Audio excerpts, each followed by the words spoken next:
اعوذ باللہ السمیع العلیم من الشیطان الرجیم بسم اللہ الرحمن الرحیم الحمدللہ الذی ہدانا لہذا وما کنا لنہتدی لولا ان ہدانا اللہ الصلاۃ والسلام علی سید الانبیاء والمرسلین وعلی آلہ طیبین الطاہرین المعصومین المنتجبین المظلومین ولعن اللہ علی اعدائہم ومنکر فضائلہم وغاصب حقوقہم والقابہم اجمعین وصلوات پر حسین اللہم صلی علی محمد و آل محمد و اجل فرجا۔ پروردگار عالم کا لاکھ احسان ہے کہ اس نے ہمیں نعمت عظمیٰ ولایت مطلقہ کلیہ الہیہ مولا میر کائنات امیر ممکنات امام المتقین یعقوب الدین علی ابن ابی طالب علیہ السلام اور ائمہ معصومین علیہم السلام سے متمسک رہنے کی ہمت اور توفیق عطا فرمائی۔ بے شک کہ اس کی عطا کردہ توفیق کے بغیر اس نعمت عظمیٰ کے ساتھ ہم متمسک رہ ہی نہیں سکتے تھے۔ جو صاحبان یا علی مدد کہہ رہے ہیں ان کو مولا میر کائنات علی علیہ السلام مدد، جو سلام کہیں گے ان کو وعلیکم السلام۔ گفتگو کے دوران آپ کے سلام کا اور یا علی مدد کا جواب دینا ممکن نہیں ہوگا، اس لیے میں ابتدا میں ہی مشترکہ طور پر سب کو وعلیکم السلام اور مولا میر کائنات امیر ممکنات علی ابن ابی طالب علیہ السلام مدد۔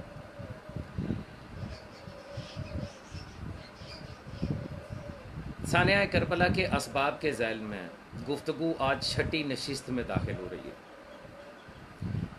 کل کی گفتگو میں ہم نے جنگ احزاب تک کا سفر طے کیا تھا، جسے جنگ خندق بھی کہا جاتا، اور میں نے گزارشات کرتے ہوئے یہ عرض کیا تھا کہ قبائلی سوچ جو طلوع اسلام سے قبل تھی، وہ قبائلی سوچ جو ہے وہ ختم نہیں ہوئی تھی۔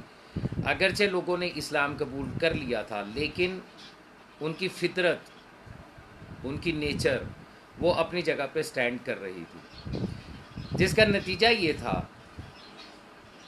کہ کہیں نہ کہیں کسی نہ کسی مقام پر تاریخ اسلام سے متعلق کسی بھی مکتبہ فکر کی کتاب اٹھا کے دیکھ لیجئے، آپ کو صحابہ کرام کے رویوں میں بھی کچھ ایسی باتیں نظر آئیں گی کہ جس پر سرکار رسالت مآب صلی اللہ علیہ وآلہ وسلم نے بھی اور قرآن حکیم میں خود اللہ جل شانہ نے ان کی سرزنش کی ہے۔ یہاں تک کہ ان کو یہ بھی کہا گیا کہ ایسا نہ کرو اور ایسا نہ ہو کہ تمہارے اعمال حبت کر لیے جائیں اور تمہیں اس بات کا پتہ بھی نہ چل سکے، تمہیں خبر بھی نہ ہو۔ کل کی گفتگو میں سورہ برات، جسے سورہ توبہ بھی کہا جاتا ہے، اس کی تبلیغ اور اس کے بعد جنگ خندق کے حوالے سے گفتگو ہوئی۔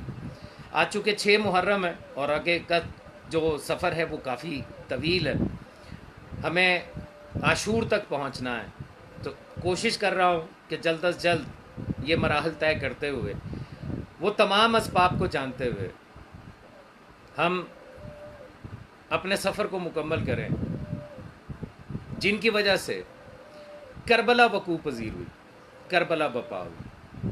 جیسا میں نے اپنے سب سے پہلی جو گفتگو تھی، جو پہلی نشست تھی، اس میں عرض کر دیا تھا کہ کربلا کا سانحہ، کربلا کا واقعہ جو ہے یہ اچانک سے پیش نہیں آیا، بلکہ اس کے پیچھے ایک سوچ تھی، اس کے پیچھے پوری ایک تاریخ ہے، بہت سارے واقعات ہیں کہ جس کا نتیجہ تھا کہ کربلا جو ہے وہ وقوع پذیر ہوئی۔ بظاہر وہ لوگ جو اسلام قبول کر چکے تھے، ان کے اندر منافقین کی تعداد بھی موجود تھی، اور جس کی دلیل یہ ہے کہ قرآن حکیم میں خود پروردگار عالم نے سورہ منافقون کو نازل کر کے اور اس میں یہ فرما دیا کہ حبیب یہ کہتے ہیں کہ ہم تم ایمان لے آئے ہیں، ہم اللہ کی توحید پر بھی ایمان رکھتے ہیں، ہم آپ کی رسالت پہ بھی ایمان رکھتے ہیں، یہ کہتے ہیں کہ ہم ایمان لے آئے ہیں، لیکن اللہ گواہی دیتا ہے کہ یہ ایمان نہیں لائے۔ اور سورہ منافقون کی یہ آیت بہت اہم اور بہت قیمتی آیت ہے۔ جو لوگ حق کے متلاشیان ہیں، اگر وہ علم حاصل کرنے کی نیت کے ساتھ قرآن حکیم کو معافی چاہتا ہوں، قرآن حکیم کو، احادیث کی کتابوں کو اور تاریخ اسلام کو اگر پڑھیں گے تو ان سے یہ چیزیں، یہ حقیقتیں چھپ نہیں سکیں گی کہ وہ کون سے منافقین تھے کہ جن کے بارے میں اللہ جل شانہ کو پوری سورہ منافقون نازل کرنی پڑی. اور اس بات سے کوئی انکار نہیں کر سکتا کہ سرکار رسالت مآب صلی اللہ علیہ وآلہ وسلم کے ارد گرد جہاں جانثار صحابہ کرام موجود تھے، وہ صحابہ موجود تھے کہ جن کی مدحت میں قرآن حکیم میں آیات موجود ہیں، اور سرکار رسالت مآب صلی اللہ علیہ وآلہ وسلم کے لاتعداد فرامین موجود ہیں، احادیث موجود ہیں. جہاں ایسے اصحاب موجود تھے وہاں ایسے لوگ بھی موجود تھے جو منافق تھے، اور وہ اپنی منافقت کے ذریعے جو جال تھا اس کو پھیلاتے ہوئے مسلسل کام کر رہے تھے، چل رہے تھے. یہ نہیں تھا کہ اللہ کا رسول نہیں جانتا تھا یا اللہ جل شانہ ان سے واقف نہیں تھا، جانتا تھا، لیکن اس کے باوجود ان کو وہاں سے آنے سے منع نہیں فرمایا. نہ اللہ جل شانہ نے منع فرمایا، نہ رسول اللہ صلی اللہ علیہ وآلہ وسلم نے منع فرمایا کہ تم یہاں آ کے مت بیٹھو، تم ہماری محفل میں مت آؤ، اگرچہ سب منافقین کو جانتے تھے. اس کی وجہ کیا تھی؟ اس کی وجہ یہ تھی کہ وہ جو صحابہ تھے رضوان اللہ تعالی علیہم اجمعین، جو مخلص صحابہ تھے، جن کی مدح میں، جن کی تعریف میں قرآن کی آیات موجود ہیں، جن کی تعریف میں رسول اللہ صلی اللہ علیہ وآلہ وسلم کی احادیث موجود ہیں، وہ ان منافقین کو پہچان سکے ان کے رویوں کے سبب. اگر ایسا نہ ہوتا تو کیوں قرآن حکیم میں پروردگار عالم جو ہے وہ یہ آیات نازل فرماتا جو سورہ منافقون میں ہیں، یا اس کے علاوہ دیگر جگہوں پر یہ آیت نازل فرماتا کہ کافرین جو ہیں وہ مکر کر رہے تھے لیکن اللہ سب سے بہتر تدبیر کرنے والا. کیوں یہ آیات نازل ہوتی کہ اے حبیب یہ تیرے پاس آتے ہیں تو کہتے ہیں کہ ہم ایمان والے ہیں، لیکن جب اپنے شیطانوں کے پاس جاتے ہیں تو کہتے ہیں کہ ہم تو ان سے ہنسی مذاق اور ٹھٹھا کر کے آ رہے ہیں. کیا یہ آیات قرآن حکیم میں موجود نہیں ہیں؟ اور اگر موجود ہیں تو یہ نظریہ کہ سرکار رسالت مآب صلی اللہ علیہ وآلہ وسلم کی بارگاہ میں ہر بیٹھنے والا صحابی ہے، یہ نظریہ غلط ثابت ہوتا.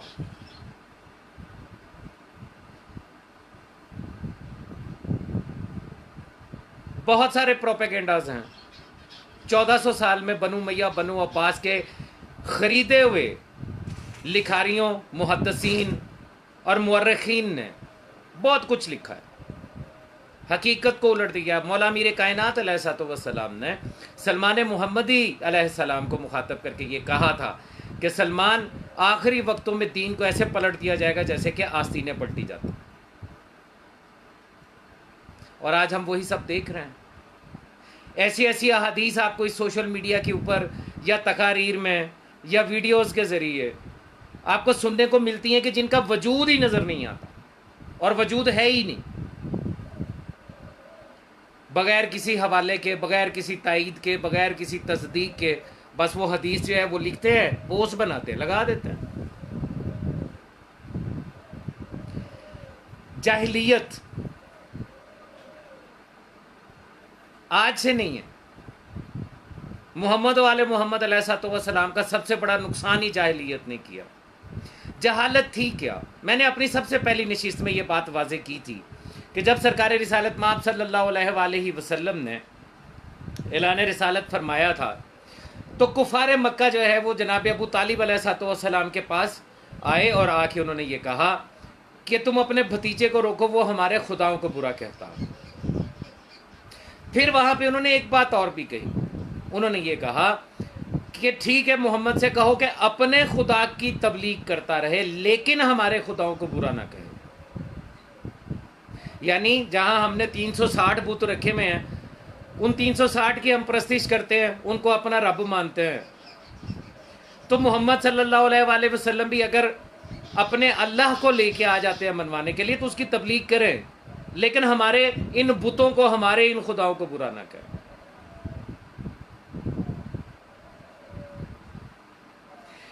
یہ مزاج کفار مکہ کا ہے، مشرکین مکہ کا ہے.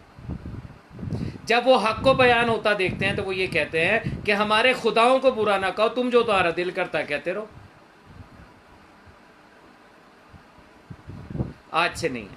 1400 سال سے۔ جہالت نام ہی اس چیز کا ہے کہ ہادی برحق کے ہوتے ہوئے اس کے حکم کو ماننے کی بجائے، اس کی اطاعت اور اتباع کرنے کی بجائے انسان ہادی برحق کو چھوڑ کر اپنے بنائے ہوئے خداؤں کے پیچھے چل پڑے۔ اسی کا نام جہالت ہے۔ اللہ جل شانہ نے اپنی حجت کو حجت خلق کیا اور اس کی اطاعت کو واجب قرار دے دیا، اس کی اتباع کو واجب قرار دے دیا، اسے آگے نہ بڑھنے کو حکم دیا، اس کی آواز سے اپنی آواز اونچی نہ کرنے کا حکم دیا۔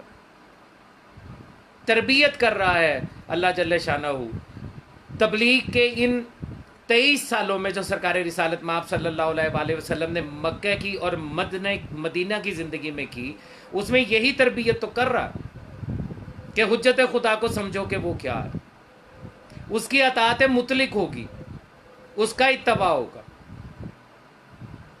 اسی کی پیروی ہوگی جس کو آج عربی میں تقلید کا نام دیا جاتا۔ یہ کیسے ہو سکتا ہے کہ آپ امام جو ہے وہ کسی اور کو مانیں، حجت خدا آپ کسی اور کو تسلیم کریں اور اطاعت اور پیروی اور تقلید کسی اور کی کریں؟ یہ کیسے ہو سکتا؟ جس کو آپ نے حجت خدا مانا، جس کو آپ نے اپنا ولی الامر مانا، جس کو آپ نے اپنا امام مانا ہے، اسی کی اطاعت ہوگی، اسی کا اتباع ہوگا، اسی کی تقلید ہوگی، اسی کی پیروی ہوگی۔ اور جن کی سمجھ میں یہ بات نہیں آئے گی وہی تو وہ ہیں جن کے بارے میں معصوم نے یہ فرمایا کہ جو اپنے زمانے کے امام کو نہیں پہچان سکا وہ جاہلیت کی موت مرا۔ کیا یہ لوگ اتنا بھی نہیں سوچتے کہ امام کو، زمانے کے امام کو، ہادی برحق کو، حجت خدا کو پہچاننے کا مقصد کیا ہے؟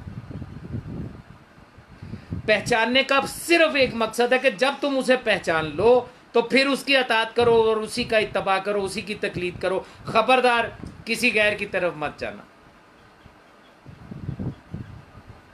کیا معرفت امام کا مقصد یہ نہیں؟ کیا اس حدیث کا مقصد یہ نہیں؟ کیا ضرورت تھی رسالت مآب صلی اللہ علیہ وآلہ وسلم کو یہ کہنے کی کہ انا مدینۃ العلم و علی بابوہا، میں مدینہ ہوں علم کا، شہر ہوں علم کا، اور علی اس کا دروازہ ہے، تو جس کو بھی علم کی حاجت ہے وہ علی کے پاس آئے۔ کیوں کہا تھا سرکار رسالت مآب؟ کیا سمجھانا چاہتے ہیں؟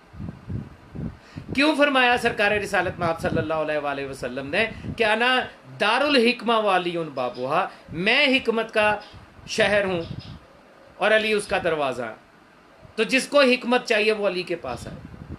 کیوں کہا سرکار رسالت مآب؟ دیگر صحابہ کرام بھی تو موجود تھے نا۔ کیوں یہ کہا یا علی انت بمنزلۃ منی ہارون من موسیٰ الا لا نبی بعدی، اے علی آپ کو مجھ سے وہ نسبت ہے جو ہارون کو موسیٰ کے ساتھ تھی، سوائے اس کے کہ میرے علاوہ میرے بعد کوئی نبی نہیں آئے گا۔ کیا سمجھانا چاہتے ہیں سرکار رسالت؟ کیوں کہہ رہے ہیں؟ حضرت آدم کو جب سجدہ کیا گیا تو اس سجدے کی بنیاد کیا بنی؟ ملائکہ جنہوں نے اعتراض کیا تھا کہ پروردگار یہ تو زمین پر جا کر خون ریزی کرے گا، ہم تیری تسبیح کرتے ہیں تقدیس کے ساتھ، تو ہمیں اپنا خلیفہ کیوں نہیں بناتا زمین پر؟ تو اس اعتراض کی وجہ کیسے ہوئی؟ کیسے جانتے تھے ملائکہ کہ زمین پر خون ریزی ہوگی؟ کیا آپ یہ جانتے ہیں کہ تخلیق آدم سے پہلے زمین موجود تھی، کائنات موجود تھی؟ کیا آپ جانتے ہیں کہ تخلیق آدم سے پہلے اور شیطان کے اپنے عبادات اور علم کی بنیاد پر ملائکہ کا سردار بننے سے پہلے زمین پر کون سی مخلوق موجود تھی؟ کیا آپ یہ جانتے ہیں کہ اس مخلوق نے اتنا فساد فی الارض کیا، اتنی خون ریزی کی، اتنی قتل و غارت کی کہ پھر شیطان نے ان سے تنگ ہو کے پروردگار سے درخواست کی کہ میرے مالک مجھے ان سے نجات عطا فرما، اور اسی بنیاد کے اوپر وہ کبھی پہلے آسمان پہ گیا، پھر دوسرے پہ، پھر تیسرے پہ، اپنی عبادات کے سر پہ بڑھتا بڑھتا وہ ملائکہ کا سردار بن گیا۔ کیا آپ کو کسی نے آج تک بتایا کہ یہی عزازیل ملائکہ کی فوج لے کے نیچے اترا تھا اور آدم کی تخلیق سے پہلے وہ مخلوق جو زمین پر بستی تھی اور فساد میں برپا تھی، مبتلا تھی، اس کو ختم کرنے میں عزازیل نے ملائکہ کے لشکروں کی سربراہی کی تھی۔ ملائکہ نے دیکھا تھا کہ زمین پر قتل و غارت گری اور خون ریزی ہوتی، اسی لیے انہوں نے کہا آدم کو کہ یہ زمین پہ جا کے خون ریزی کرے گا۔ دوسری وجہ یہ تھی کہ جو اجزاء طینت آدم میں رکھے گئے وہ ایک دوسرے کی ضد تھے، آگ، مٹی، پانی، ہوا، ایک دوسرے کی ضد نا۔ وہ جانتے تھے کہ یہ اپنی طینت سے مجبور ہو کے فساد کرے گا۔ لیکن وہاں پہ ہوا کیا؟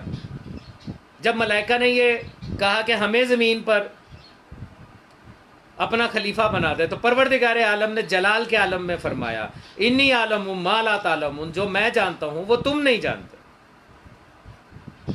اور پھر جب آدم علیہ السلام کو اسماء سکھا دیا، وَعَلَّمَهُ آدَمُ اسماء کلھا، اور ملائکہ سے کہا کہ اگر تم اپنے دعوے میں سچے ہو۔ کون سا دعویٰ کیا تھا ملائکہ نے؟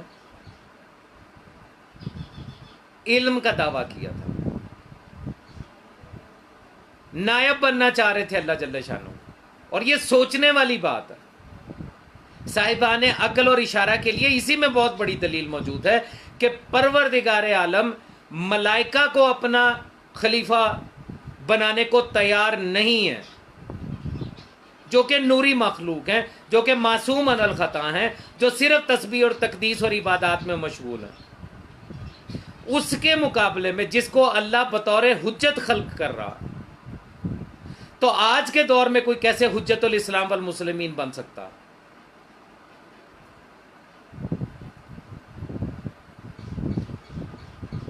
ملائکہ کو ریفیوز کر دیا اللہ نے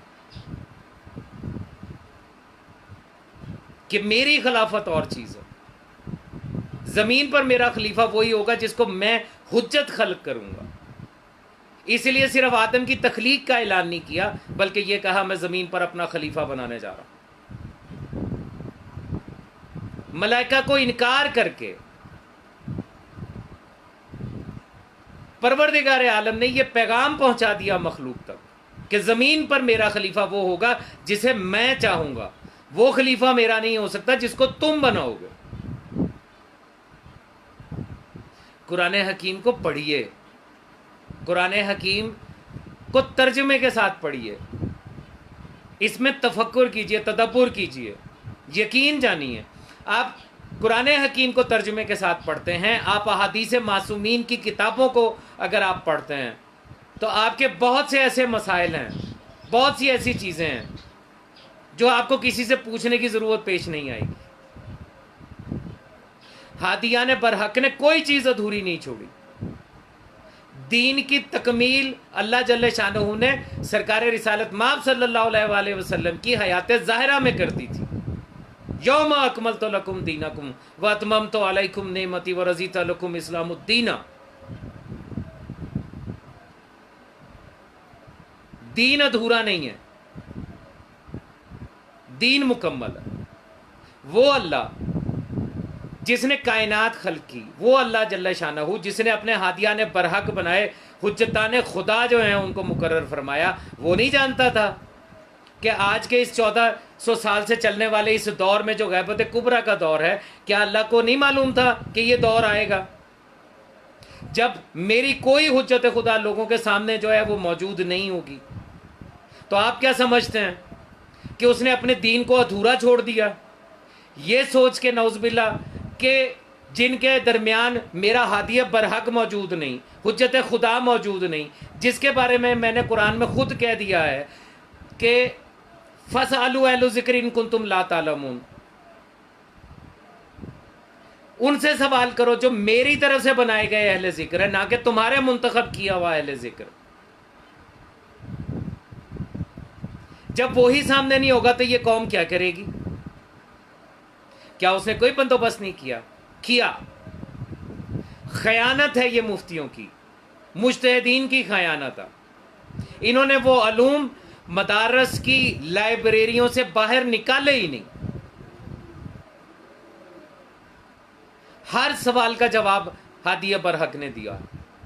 جب آپ بحار الانوار کی جلد نمبر 12 اٹھا لیجئے, اردو ترجمے میں اویلیبل ہے,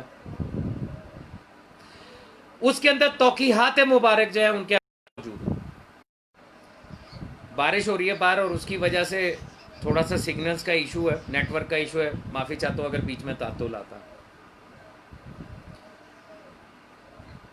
جب اللہ نے یہ کہا کہ اہل الذکر جو ہے وہ تمہارے اندر موجود ہیں, ان سے سوال کرو, تو یہ کیسے ہو سکتا کہ اس کا حجت خدا جو ہے وہ موجود نہ ہو؟ اور جب ایسا عرصہ غیبت کبریٰ آنا ہے تو یہ کیسے ہو سکتا ہے کہ اس عرصہ غیبت کبریٰ کے لیے اللہ جل شانہ نے تیاری نہ کروا رکھی ہو, ہادی برحق اپنا کام نہ کر سکے ہوں؟ اس عرصہ غیبت میں مخلوق کو جس جس چیز کی ضرورت تھی وہ بیان نہ کی ہو, نہیں ہو سکتا. لیکن انسان بڑا ظالم قسم کا جاہل ہے. قرآن حکیم میں آیت موجود ہے نا کہ ہم نے اپنی امانت کو پہاڑوں پر اور آسمانوں پر پیش کیا, وہ ڈر گئے, پیچھے ہٹ گئے, اور انسان نے اٹھا لیا جو بڑا ظالم قسم کا جاہل ہے, ظلومن جہولا.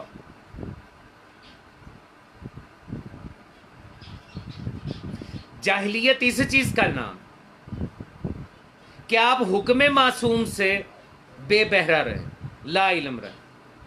جاہلیت اسی چیز کا نام ہے کہ آپ کو یہ تو پتا ہو کہ آپ کے زمانے کا امام ہادی برحق کون ہے, حجت خدا کون ہے, اور اس کو جاننے کے بعد آپ اطاعت, اتباع, تقلید اور پیروی کسی غیر کی کریں. اور یہی وہ اسباب ہیں جو کربلا کے بنیاد میں رکھے گئے. لوگوں نے حجت خدا کو ویسا سمجھا ہی نہیں. اور یہ میں اپنی گزشتہ تمام نشستوں میں اس پہ گفتگو کرتا ہوا دلائل کے ساتھ چلتا چلا آ رہا ہوں. جنگ خندق ختم ہوئی, ابو سفیان نے سوچا ایک آخری وار کرنا چاہیے اور پوری طاقت کے ساتھ کرنا چاہیے. خندق سے ذلیل ہو کے گیا تھا, عمرو بن اپنے عبدود کو لے کے آیا تھا بڑے کر و فر کے ساتھ, جس کے بارے میں ایک بڑے معتبر صحابی صاحب جو اندر بیٹھے ہوئے تھے, مدینہ کے اندر بیٹھے ہوئے تھے, اور ان صحابہ کرام جن کے سروں پہ پرندے بیٹھے ہوئے تھے اور جن کے قلوب جو ہے وہ حلقوم میں آ کے پھنسے ہوئے تھے, جن کا تذکرہ قرآن حکیم کی آیات کر رہی ہیں, ان صحابی صاحب نے یہ فرما دیا میں اس کو جانتا ہوں عمرو ابن عبدود کو, یہ تو 1000 بندے پہ بھاری ہے, مقابلے کے لیے کوئی نہ اٹھا. عمرو ابن عبدود ذلیل ہوا, فنا فی النار ہوا مولا میر کائنات کے ہاتھوں. سرکار علیہ وسلم نے اپنی دستار, اپنا لباس, اپنی زرہ, اپنی تلوار دے کے بھیجا, اور جب رخصت کیا تو کہا برز الایمان کلہ علی کل کفر, کل ایمان کا سرٹیفکیٹ بھی مل گیا.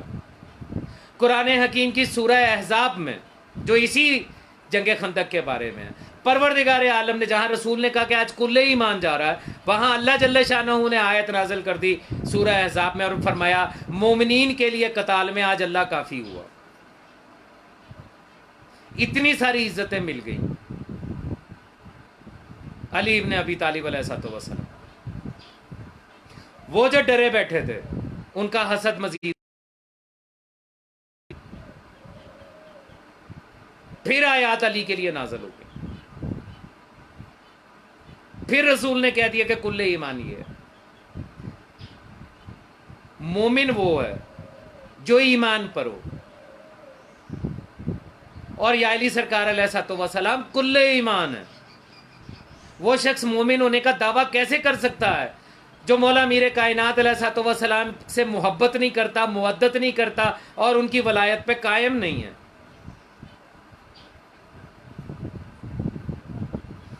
آج ایک نظریہ آپ کے سامنے رکھا جاتا ہے,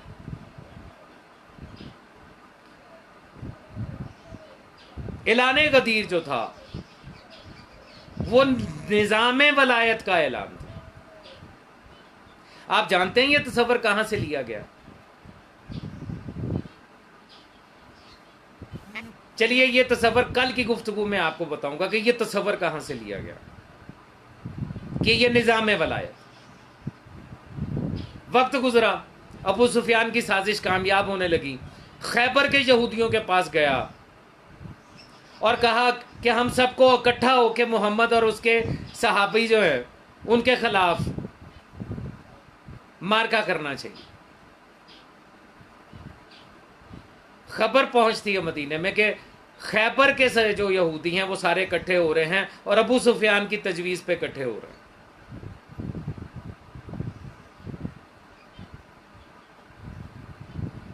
سرکار رسالت مآب مولا محمد صلی اللہ علیہ وآلہ وسلم اپنے صحابہ کو لے کے خیبر کے لیے روانہ ہوتے. مولا امیر کائنات کو پھر مدینہ میں اپنا جانشین بنا کے جاتے ہیں. یہاں پہ دو روایات دیتے ہیں. جو ہمارے پاس مکتب تشیع میں جو روایات موجود ہیں اس میں یہ ہے کہ مولا امیر کائنات کو مدینہ کی حفاظت کا ذمہ دے کر گئے. برادران اہل سنت کہتے ہیں کہ ساتھ ہی لے کے گئے تھے اور وہ خیبر میں موجود تھے. مجھے اس بات پہ بحث نہیں کرنی کہ ساتھ لے گئے تھے یا وہاں چھوڑ گئے تھے، کیونکہ ہمارا عقیدہ ہمارے ساتھ ہے. اگر ساتھ بھی لے کے گئے تھے تو یہ پہلی اور آخری جنگ ہے جس میں سرکار رسالت مآب صلی اللہ علیہ وآلہ وسلم نے اپنے صحابہ کرام کے سامنے یہ اعلان فرمایا تھا کہ ہم 40 دن جیت لیں گے. اس سے پہلے ایسا دعویٰ سرکار رسالت مآب نے کہیں نہیں فرمایا تھا.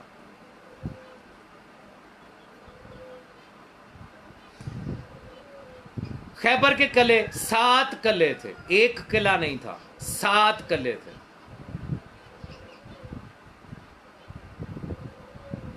مرحب اکیلا نہیں تھا، اس کا بھائی انتر بھی تھا اور اس کے اور بھائی بھی تھے. محاصرہ ہو گیا.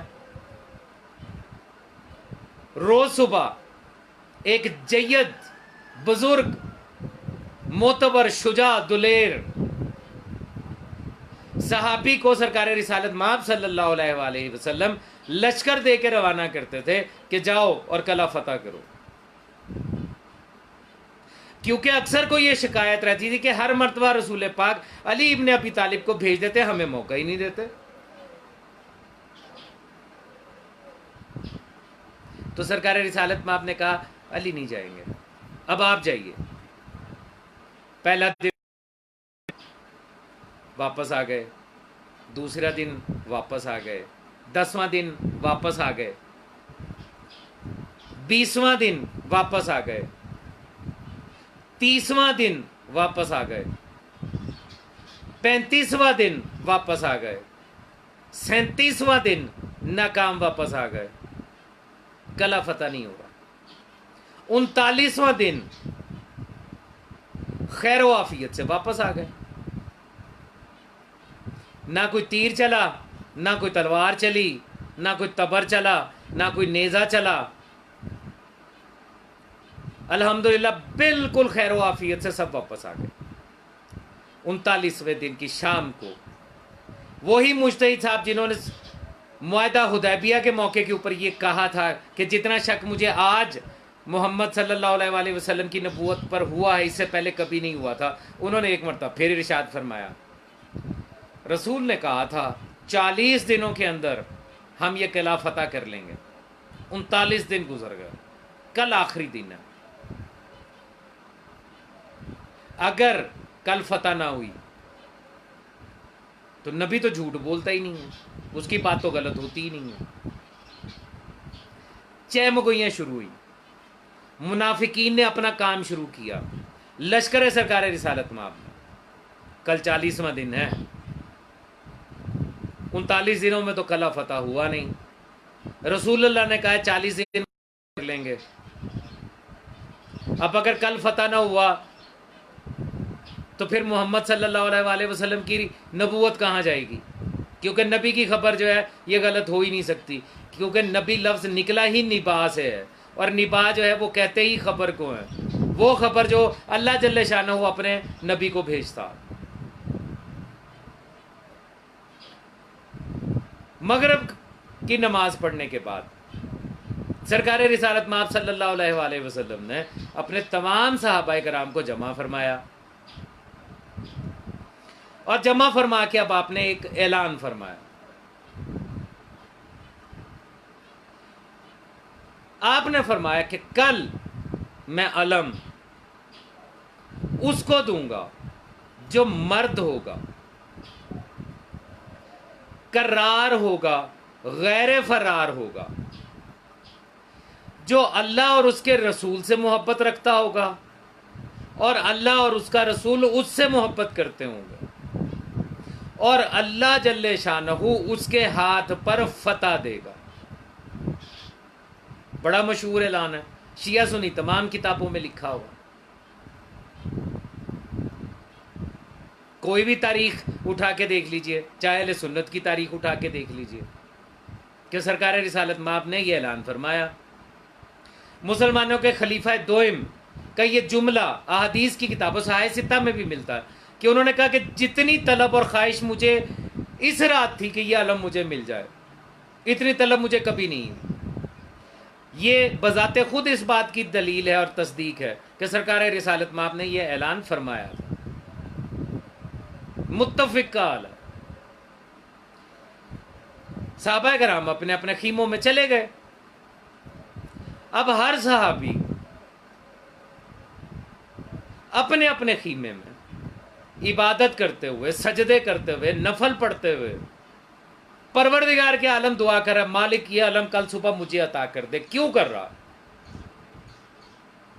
جبکہ 39 دن سے یہی صحابہ کرام جا رہے ہیں خیبر کو فتح. رسالت مآب ہر ایک کو موقع دے چکے ہیں، جاؤ کرو فتح.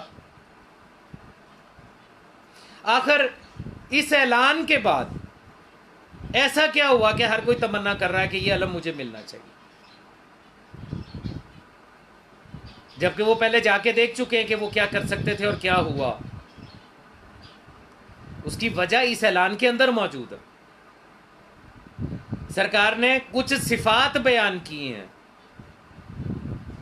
اس کی، جس کو کل بھیجنا ہے، جس کو کل علم دینا.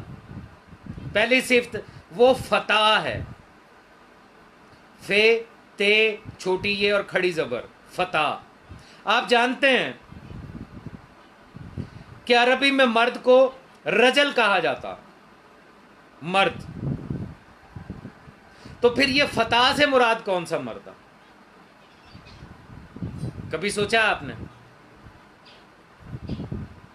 جیسے عربی میں خون کو دم کہا جاتا ہے، تو یہ جو آپ زیارت میں پڑھتے ہیں السلام علیکم یا سار اللہ، اے اللہ کے خون آپ پر سلام، تو یہ سار کون سا خون ہے؟ تفکر کیا کریں، تدبر کیا کریں، راز چھپے ہوئے ہیں اس کے اندر. یہ جو رسالت مآب نے بتایا کہ کل میں ایک فتح کو بھیجوں گا، رجل نہیں کہا، فتح.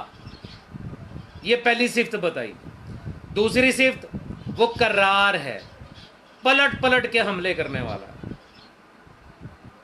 تیسری صفت غیر فرار ہے، کبھی میدان سے نہیں بھاگا. اب جب یہ کہہ دیا کہ کبھی میدان سے نہیں بھاگا، تو پھر ان کو کیسے علم دیا جا سکتا تھا جو کسی بھی زمانے میں کسی بھی حالات میں میدان سے بھاگ چکے تھے؟ نہیں نہ دیا جا سکتا تھا، کیونکہ رسول کہہ رہے ہیں غیر فرار ہے، میدان سے کبھی نہیں بھاگا. اگلی صفت بیان فرمائی، وہ اللہ اور اس کے رسول سے محبت کرتا. یا رسول اللہ، یہ جو باقی کے صحابہ کرام آپ کے ساتھ موجود ہیں، کیا یہ آپ سے اور اللہ سے محبت نہیں کرتے؟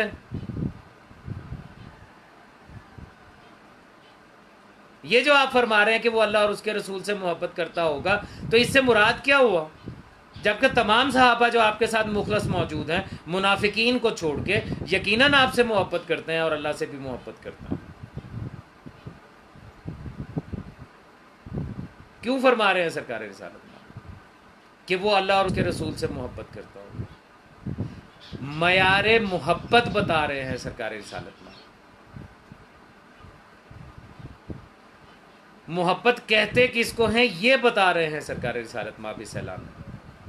دعوی محبت تو سب کرتے ہیں، تکمیل محبت کون کرتا؟ اس دعوے کے لیے اپنے اس دعوے کو سچا کون ثابت کرتا؟ اس لیے فرمایا کہ وہ اللہ اور اس کے رسول سے محبت کرتا ہوگا، ورنہ دعوے دار تو بڑے بڑے تھے، وہ بھی تھے جنہوں نے دعویٰ کیا تھا کہ ہم اللہ سے بڑی محبت کرتے ہیں، تو اللہ نے یہ کہہ دیا، آیت نازل کر دی تھی، قل ان کنتم تحبون اللہ فاتبعونی، حبیب ان سے یہ کہو اگر اللہ سے محبت کرتے ہو تو میرا اتباع کرو۔ اب دونوں چیزوں کو ملا لیجئے، رسول کہہ رہے ہیں کہ جو اللہ اور اس کے رسول سے محبت کرتا ہوگا، اللہ کہہ رہا ہے کہ اگر تم مجھ سے محبت کرنا چاہتے ہو تو میرے رسول کا اتباع کرو۔ تو پتہ یہ چلا کہ محبت کے دعوے دار تو تھے، رسول کا اتباع اس طرح نہیں کرتے تھے جس طرح اللہ چاہتا تھا۔ اس لیے رسول اللہ نے یہ کہا کل علم اس کو دوں گا جو اللہ اور اس کے رسول سے محبت کرتا، یعنی جس کی زندگی کا ایک لمحہ بھی ایسا نہیں ہے کہ اس نے رسول کا اتباع نہ کیا ہو۔ کتنی بڑی سند تھی یہ۔ پھر فرمایا کہ اللہ اور اس کا رسول اس سے محبت کرتے ہوں، یعنی صرف وہ اللہ اور اس کے رسول سے محبت نہیں کرتا، اللہ اور اس کا رسول بھی اس سے محبت کرتا ہے۔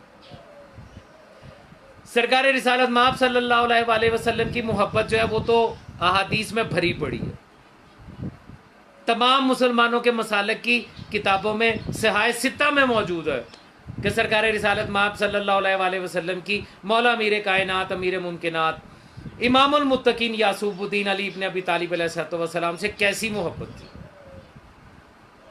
کتنی مرتبہ سرکار رسالت مآب نے یہ فرمایا، دعوت ذوالعشیرہ سے لے کے اور خم غدیر کے مقام تک یہی فرماتے چلے آئے، یا علی انت وصیی و خلیفتی و اخی، اے علی آپ میرے وصی بھی، میرے خلیفہ بھی، میرے بھائی بھی، اس دنیا میں بھی اور اس دنیا میں بھی۔ نہیں تو جو اخوت قائم کی تھی مدینے میں آ کے مہاجرین اور انصار میں، سرکار رسالت مآب نے کسی اور کو اپنا بھائی کیوں نہیں بنایا؟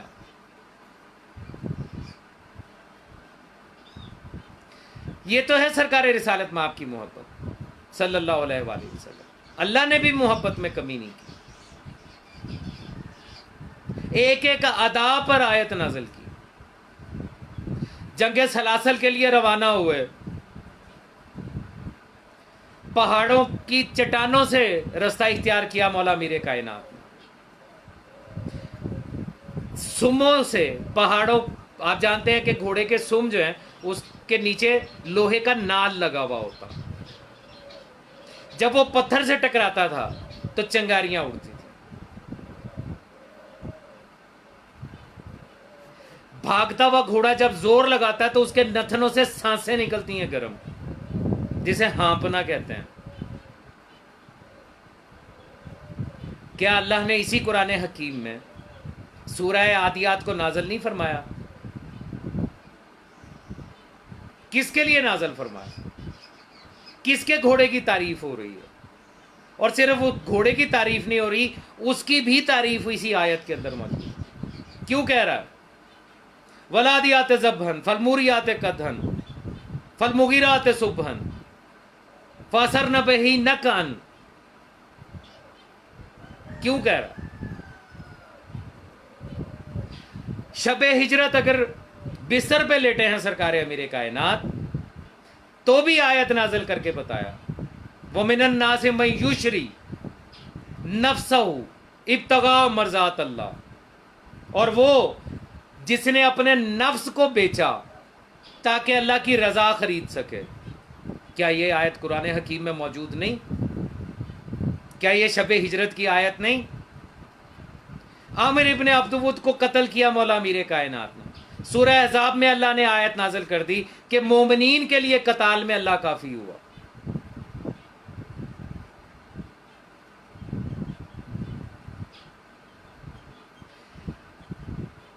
تلوار نازل کر دی اپنے اس محبوب کے لیے، بلکہ محبوب کے محبوب کے لیے، جس سے مولا محمد صلی اللہ علیہ وآلہ وسلم محبت کرتے ہیں، اسی سے تو اللہ محبت کرتا ہے۔ وَأَنزَلْنَا الْحَدِيدَ، ہم نے لوہے کو نازل کر دیا.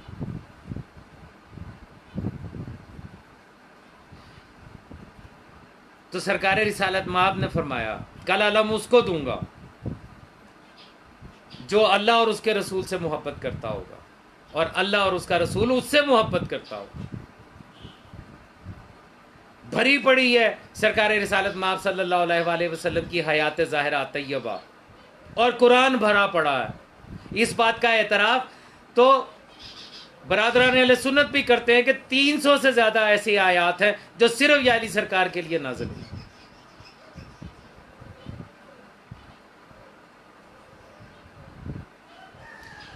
آدم کو ملائکہ کے سامنے پیش کر کے جب انہوں نے کہا کہ ہمیں بنا تو اللہ نے کہا انی عالم ما لا تعلمون، جو میں جانتا ہوں وہ تم نہیں جانتے ہو.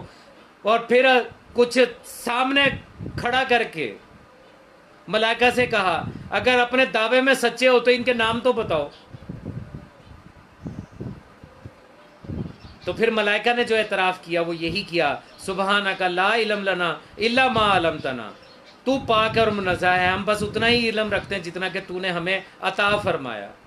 پتہ چلا اصل چیز جو ہے وہ علم ہے. آدم کو سجدہ کر کے ملائکہ نے اعتراف علم کیا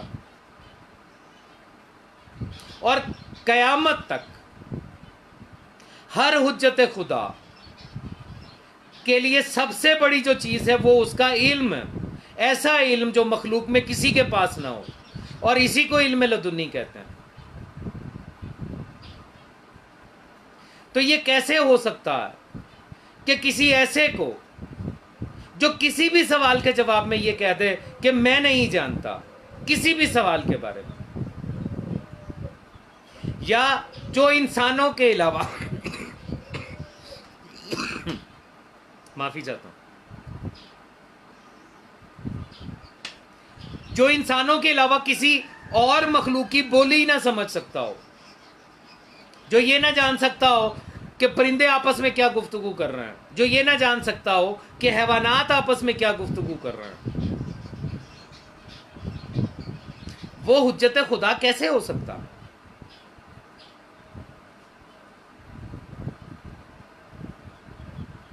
نہیں ہو سکتا.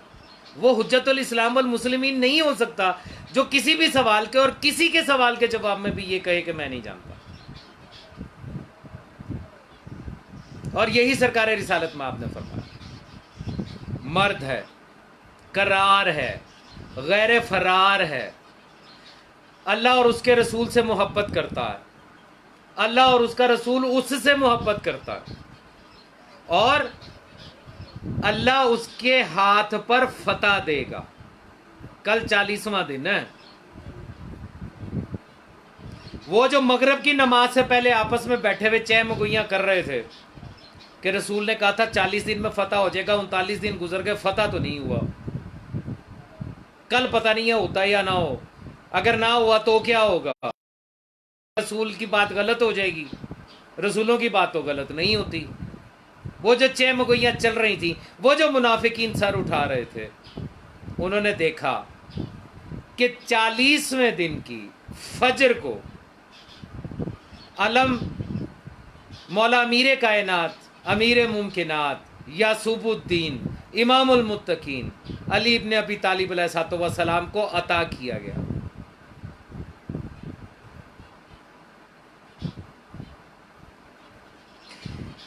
ایک دن پہلے کے اعلان نے بتا دیا کہ آج جس کو علم دیا گیا ہے یہ فتح ہے، یہ مرد ہے.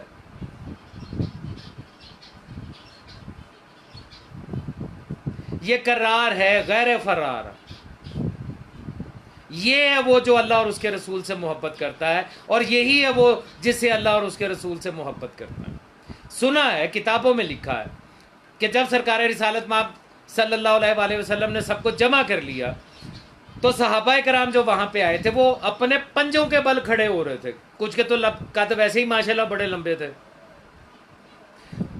وہ جن کے قد لمبے تھے ان میں سے ایک صاحب یہ فرماتے ہیں کہ حدیث کی صحیح سطح میں یہ روایت موجود ہے کہ میں پنجوں کے بل کھڑا ہو رہا تھا تاکہ سرکار رسالت مآب کی نظر مجھ پہ پڑ جائے اور یہ علم مجھے مل جائے. لیکن علم اسی کو ملا جس کو ملنا تھا، جس میں وہ تمام صفات موجود تھیں جو ایک دن پہلے سرکار رسالت مآب بتا چکے تھے۔ اب کمال کا جملہ یہاں پہ یہ ہے، سرکار رسالت مآب صلی اللہ علیہ وآلہ وسلم نے علم عطا فرمایا اور کہا علی جاؤ لڑو۔ سرکار امیر کائنات علیہ الصلوۃ والسلام نے جو یہاں جملہ پلٹ کے ارشاد فرمایا، کمال کا جملہ ہے۔ سرکار رسالت مآب سے مخاطب کہتے ہوتے ہوئے وہ فرماتے یا رسول اللہ کب تک لڑوں؟ اللہ اکبر۔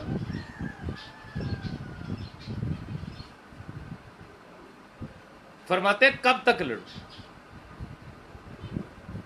اور پھر دنیا نے دیکھا مولا امیر کائنات علیہ الصلوۃ والسلام جو ہے وہ خیبر میں چلے گئے، میدان میں گئے۔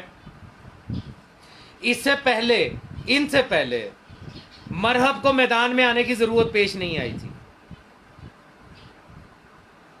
جیسا میں نے پہلے عرض کیا کہ بغیر تیر تلوار چلائے بخیر و عافیت سب واپس آتے رہے۔ پہلی مرتبہ ایسا ہوا کہ مرحب نے یہ دیکھا کہ ایک ایسا جوان آیا ہے جس کے ہاتھ میں علم ہے اور اس نے پتھر کے اوپر وہ علم گاڑ دیا، یعنی علم گاڑ کے بتا دیا تھا سرکار امیر کائنات علیہ الصلوۃ والسلام نے کہ میں وہ نہیں ہوں جو علم پھینک کر یا واپس لے کے جانے کی نیت سے آیا ہو۔ مرحب باہر آیا، مجھے جنگ نہیں پڑھنی ہے، جنگ نہیں سنانی ہے آپ کو، آپ کی سنی ہوئی ہزاروں مرتبہ کی سنی ہوئی ہے۔ سرکار امیر کائنات علیہ الصلوۃ والسلام نے مرحب کو قتل کر دیا۔ خیبر کی جنگ معجزات کی جنگ ہے۔ میں جانتا ہوں ایک منحوس ملا نے جو یہیں لاہور میں بیٹھا ہوا ہے عروۃ الوثقیٰ میں، اس کا یہ بیان موجود ہے کہ جو خیبر و خندق آپ سنتے ہیں وہ فسانہ ہے، وہ کسی ذاکر کسی شاعر کا خیال ہے۔ لعنت ہے ایسے شخص کے اوپر جس نے یہ جملہ بولا۔ خیبر و خندق جو آج تک ہم سنتے آ رہے ہیں وہ فسانہ نہیں ہے، وہی تو حقیقت ہے۔ معجزات جو اس اکیلی خیبر کی جنگ میں دکھائے گئے ان سب کا انکار کرتا ہے فرزند ہزاروی یہ جملہ بول کے، اس لیے کہ اس کا تو امام ہی کوئی اور ہے، وہ اپنے زمانے کے امام کی بات کرتا ہے نا، تو اس کے لیے ضروری ہے کہ امام پر حق کا انکار کرے، ان کی صفات کا انکار کرے،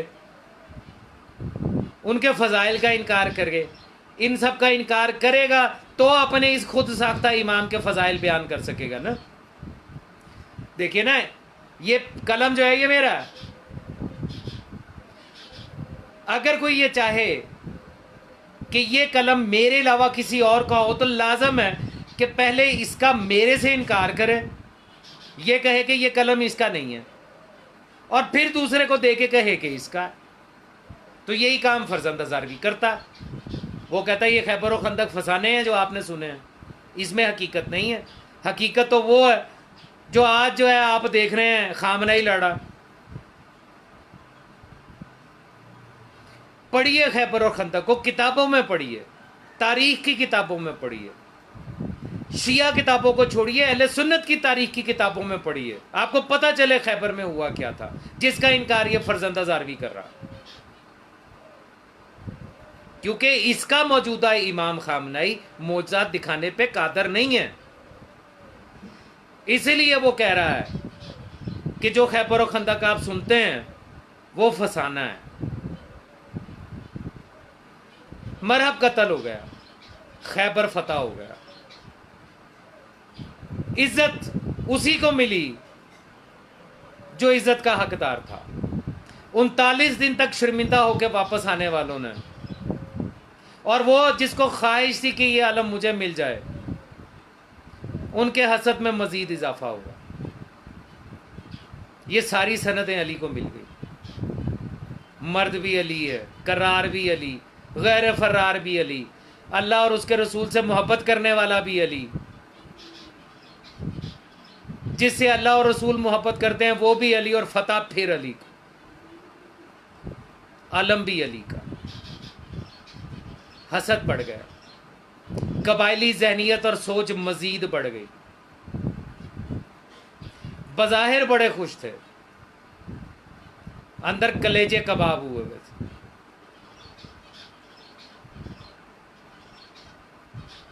سانحہ کربلا کی بنیاد میں ایک اور اینٹ آ گئی. یہی وہ جنگ ہے جس کے بعد یہودی مغلوب ہو گئے. پھر جرت نہیں ہوئی یہودیوں کو کہ سرکار رسالت مآب سے جنگ کے لیے آ سکیں. ابو سفیان کے سارے خواب چور چور ہو گئے. سمجھ گیا کہ مسلمانوں پہ اب جنگ نہیں ہو سکتی, ان کو ہرانا ممکن نہیں. دیکھ لیا اس نے کہ میں عمرو ابن عبدود کو لے کے گیا تھا, علی نے برابر کا تقسیم کیا تھا اپنی تلوار سے. میں خیبر کے یہودیوں کے پاس گیا تھا, علی نے مرحب کو بھی برابر کا تقسیم کیا. اور یہ یاد رکھیے گا, سرکار امیر کائنات مختلف جنگوں میں مختلف اصحاب کے ہاتھوں بھی بہت سارے کفار قتل ہوئے. پتہ کیسے چلتا تھا کہ سرکار امیر کائنات نے کتنے مارے؟ جانتے ہیں؟ نہیں جانتے تو آج جان لیجئے. عادل امام قتل کرتے ہوئے بھی عدل کا دامن ہاتھ سے نہیں چھوڑتے تھے. سرکار امیر کائنات اگر کسی کو قتل کرتے تھے تو یا اس کو ایسے برابر تقسیم کرتے تھے یا اس کو ایسے برابر تقسیم کرتے تھے. اور یہ حدیث موجود ہے سرکار رسالت مآب صلی اللہ علیہ وآلہ وسلم کی, اور اصحاب کی طرف سے بھی یہ بات موجود ہے کہ اگر یہ جاننا چاہتے تھے ہم کہ علی نے کتنے قتل کیے تو ہم مقتولوں کے دونوں حصوں کو برابر وزن کر کے دیکھتے تھے. اگر وہ برابر ہوتے تھے تو ہم سمجھ جاتے تھے کہ اس کو علی نے قتل کیا. یہاں ایک غلط فہمی کا ازالہ کرنا میں ضروری سمجھتا ہوں, کیونکہ ہم اپنی منزل کے نزدیک تر جا رہے ہیں. کل 7 محرم ہو جائے گی اور میرے پاس صرف 3 نشستیں باقی بچیں گی, 7, 8 اور 9. عاشور کے دن جو ہے وہ میں سوائے پرسے داری کے اور کوئی کام نہیں کر سکوں گا, آپ کے سامنے حاضر نہیں ہو سکوں گا. لوگ یہ سمجھتے ہیں کہ خندق فتح ہو گیا اور خیبر فتح ہو گیا اور خیبر کے فتح ہوتے ہی جو ہے وہ فتح مل گیا تھا مسلمانوں کو. غلط. اس وقت فتح نہیں ملا, بلکہ جب مسلمانوں کا لشکر واپس آ گیا خیبر کو فتح کر کے, اور اس کے بعد مسلمانوں کے قافلے جب خیبر کے پاس سے گزرتے تھے تو خیبر کے جو اطراف میں یہودی قبائل بیٹھے ہوئے تھے وہ ان کو پکڑتے, ان کا مال لوٹتے, ان کو قتل کر دیتے. اور یہ جنگ خیبر کے بعد کی بات ہے.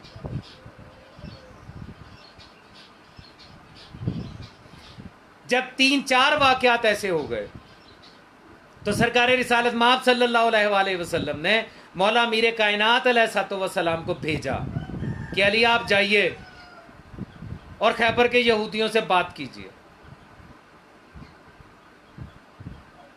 سرکار امیر کائنات تشریف لائے. خیبر کے وہ یہودی جو اطراف میں بیٹھے ہوئے تھے قبائل کی شکل میں, انہوں نے جناب امیر کائنات کو دیکھا, پہچانا کہ یہ وہی ہے جس نے مرحب و انتر کو قتل کیا تھا اور کلا فتح کیا تھا. سرکار امیر کائنات نے فرمایا کیا چاہتے ہو تم, کیوں قتل کرتے ہو, کیوں مال لوٹتے ہو؟ وہ خاموش رہے. سرکار امیر کائنات نے کہا اب تمہارے پاس صرف 2 راستے ہیں, یا اسلام قبول کرو یا قتال کے لیے تیار ہو جاؤ.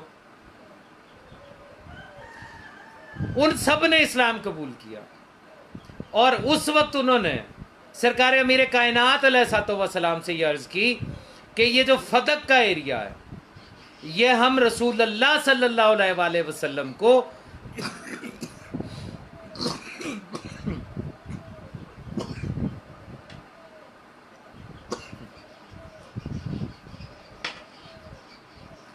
معافی چاہتا ہوں, سرکار رسالت مآب صلی اللہ علیہ وآلہ وسلم کو بطور ہدیہ دیتے ہیں, تحفتاً دیتے ہیں.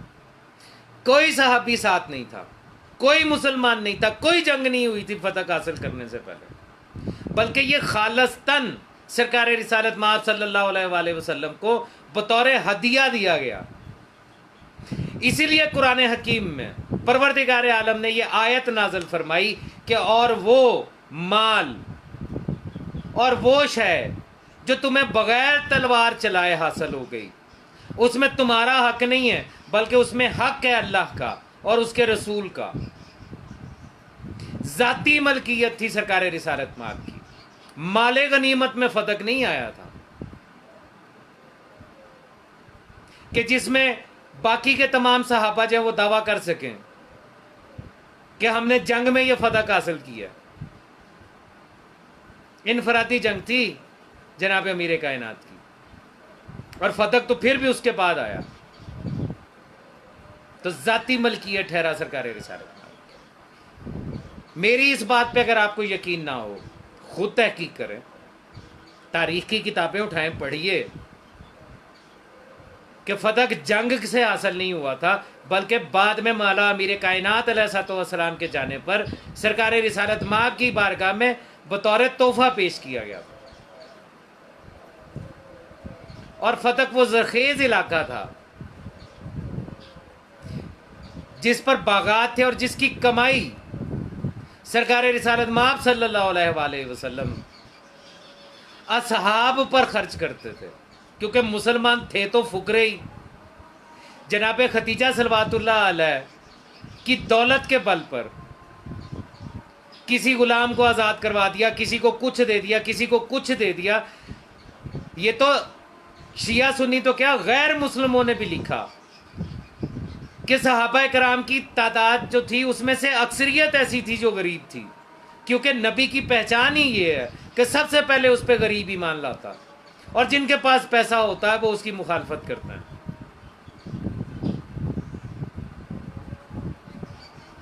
پلتے رہے ہیں سرکار رسالت مآب کے دولت کے اوپر۔ کہتے ہیں خیبر فتح ہونے کے بعد جو سونا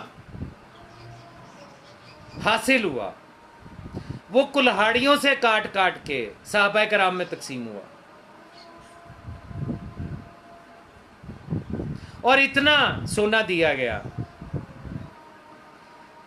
کہ اس ڈھیر کے آگے جو سونا تقسیم ہوا جس کا حصہ بنتا تھا، اس حصے کے پیچھے صحابی چھپ جاتا تھا، اتنا سونا دیا گیا۔ پہلی مرتبہ یہ روایات میں موجود ہے، اٹھائیے کتابیں تاریخ کی، پہلی مرتبہ مدینے کی عورتوں نے، صحابہ کرام کی ازواج نے پہلی مرتبہ سرکار رسالت مآب سے یہ کہا، یہ پہلی جنگ ہے کہ جب ہم نے اپنے شوہروں کو پریشان نہیں دیکھا، خوش دیکھا۔ کئی تو ایسے تھے کہ جنہوں نے پہلی مرتبہ پیٹ بھر کے روٹی کھائی ذوالفقار کے صدقے میں۔ لا فتح الا علی، لا سیف الا ذوالفقار کے صدقے میں۔ وہ فتح جس کا اعلان کیا تھا سرکار رسالت مآب نے، اس فتح کو دلوانے والے علی ابن ابی طالب علیہ السلام کے صدقے میں۔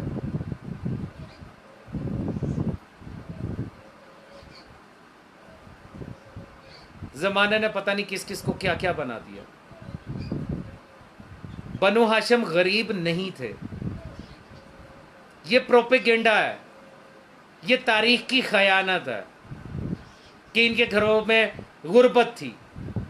ذرا سوچئے، اچھا کمال کی بات ہے، جناب عبداللہ ابن عبد المطلب والد گرامی سرکار رسالت مآب صلی اللہ علیہ وآلہ وسلم، ان کے دنیا میں آنے سے پہلے جناب عبد المطلب نے یہ منت مانی کہ اگر میرے 10 بیٹے ہوئے تو میں ایک بیٹا اللہ کی راہ میں قربان کر دوں گا۔ جناب عبداللہ تشریف لے آئے، دنیا میں ظاہر ہو گئے۔ تاریخ لکھتی ہے شیعہ سنی تمام مکاتب فکر میں کہ جناب عبداللہ کو بچانے کے لیے خاندان والوں کے مشورے سے قرعہ ڈالا گیا، 10 اونٹ، 20 اونٹ، 30 اونٹ، 50 اونٹ، یہاں تک کہ 100 اونٹ اور عام اونٹ نہیں، سرخ اونٹ جو سب سے قیمتی اونٹ تھے وہ صدقہ کیے گئے، اور جناب عبداللہ علیہ الصلوۃ والسلام جو ہیں والد گرامی مولا محمد مصطفیٰ صلی اللہ علیہ وآلہ وسلم، ان کو بچانے کے لیے 100 اونٹ جو ہے وہ صدقہ کر دیے گئے۔ یہ وہی عبد المطلب علیہ السلام ہیں کہ جب ابراہ نے کعبہ پر حملہ کیا تو ان کے اونٹ اس نے پکڑ لیے، اور جب یہ وہاں پہ گئے تو انہوں نے کہا میرے اونٹ واپس کر۔ اس نے بڑی حیرت سے پوچھا کہ میں تو سنا ہے کہ آپ متولی ہیں کعبے کے، تو آپ تو بات کریں گے آ کے کعبے کو بچانے کی، آپ اپنے اونٹ مانگ رہے ہیں۔ تو بڑا کمال کا اور تاریخی جملہ بولا تھا جناب عبد المطلب نے، یہ کہہ کر کہ میں اونٹوں کا رب ہوں، مجھے وہ دے جو کعبے کا رب ہے، وہ اسے خود بچا لے گا۔ یہی جملہ ہے نا، یہی سنا ہے نا آپ نے۔ اب جو نقطہ میں فکر آپ کو دینا چاہ رہا ہوں وہ ذرا سنیے گا، وہ سمجھیے گا۔ جناب عبد المطلب کے اونٹ ابراہ پکڑتا ہے، یعنی اونٹ تھے 100 اونٹ جناب عبداللہ کے صدقے میں دیتے ہیں، تھے، امارت تھی، پیسہ تھا، تبھی تو 100 اونٹ تھے۔ لیکن جب بات آتی ہے سرکار رسالت مآب صلی اللہ علیہ وآلہ وسلم کی، تو کہتے ہیں کہ جناب سب سے آخر میں مائی حلیمہ صاحبہ جو ہیں وہ تشریف لے کے آئیں، ان کی اونٹنی کمزور تھی، جن کی اونٹنیاں تیز تھیں، جو زیادہ پیسے والی تھیں، وہ امیروں کے بچے لے گئیں، اور عبداللہ علیہ السلام کے یتیم محمد صلی اللہ علیہ وآلہ وسلم کو لے جانے کے لیے صرف دائی حلیمہ بچی، جس نے پہلے کہا کہ میں نہیں لے کے جاتی، پھر پتہ نہیں کیا سوچ کے اس کے دل میں آیا کہ میں لے جاؤں۔ جس کا پردادا جناب ہاشم، ہاشم کا مطلب ہے شوربے میں روٹیوں کو بھگو کے کھلانے والا، جس کا دادا پورے مکے کو قحط سالی میں 5 سال تک اونٹوں کو ذبح کر کے شوربے میں روٹیاں بھگو کے کھلاتا رہا ہو، وہ خاندان غریب ہوگا۔ کس قدر ظلم کی بات ہے۔ تحقیقات موجود ہیں، کتابیں موجود ہیں کہ بنو ہاشم کی جائیداد کتنی تھی۔ انہوں نے خود سادہ زندگی گزاری، یہ الگ بات ہے، لیکن یہ نہیں ہے کہ ان کے پاس جائیداد نہیں تھی۔ یا جناب رسول پاک کو جناب ابو طالب نے اس لیے پال لیا کہ ادھر حالات نہیں تھے پالنے والے، اور مولا علی کو رسول اللہ نے اس لیے پالا کہ جناب عبد المطلب کے پاس پیسہ نہیں تھا۔ خود کہتے ہو کہ تجارت کا سامان لے کے جا رہے تھے تو راستے میں راہب نے کہا کہ واپس پلٹ جاؤ، اس میں نبی کی نشانی ہے۔ جو شیب ابی طالب کا مالک ہے وہ علی کی کفالت نہیں کر سکتا، رسول کی کفالت کر لی اس نے۔ آفرین ہے تمہاری سوچوں کے اوپر۔ جھوٹ کے پر ہوتے ہیں، پیر نہیں ہوتے۔ حقیقتوں کو تلاش کیجیے۔ 1 گھنٹہ ہو چلا، آج کی گفتگو یہیں تک کی۔ کل کربلا سے پہلے کے واقعات کی، وہ تمام واقعات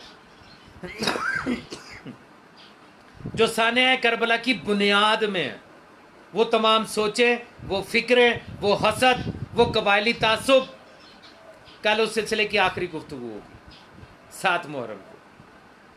8 محرم اور 9 محرم کو